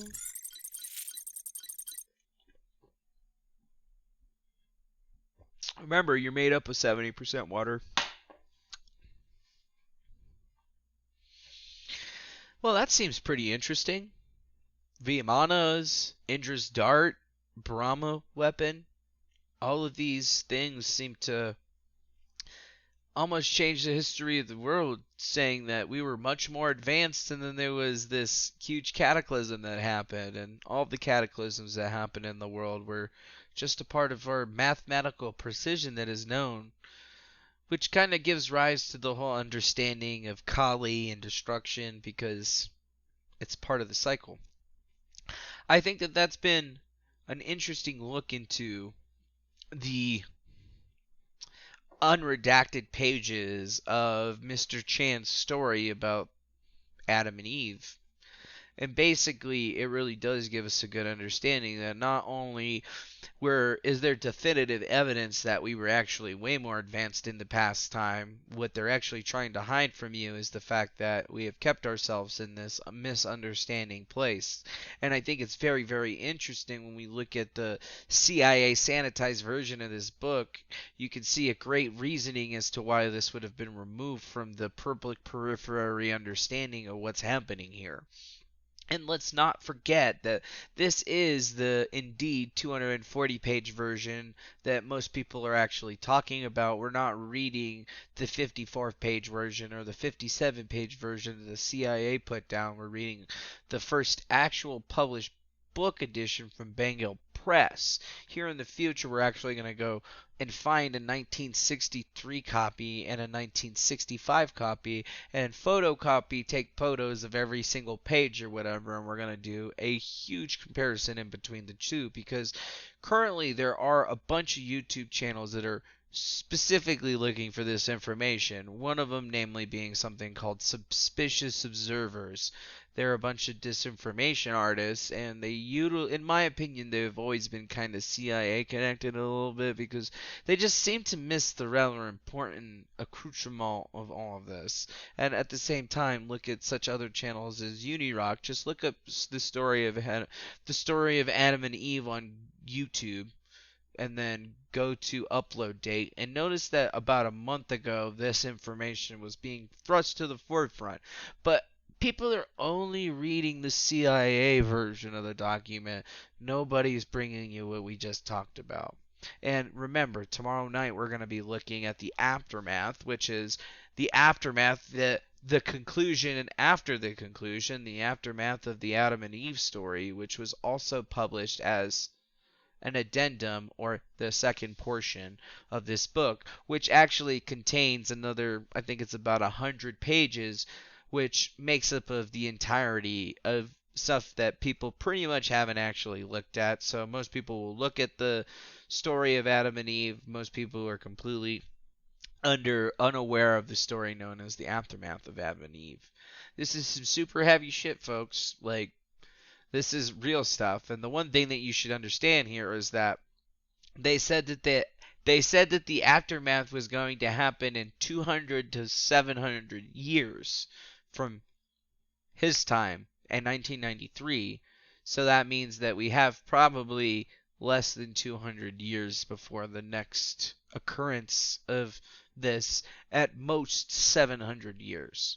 So think about all the money that's being spent on space forces and black holing money and black budgets and stuff, and then try to tell me that they're not planning on something and not telling anybody.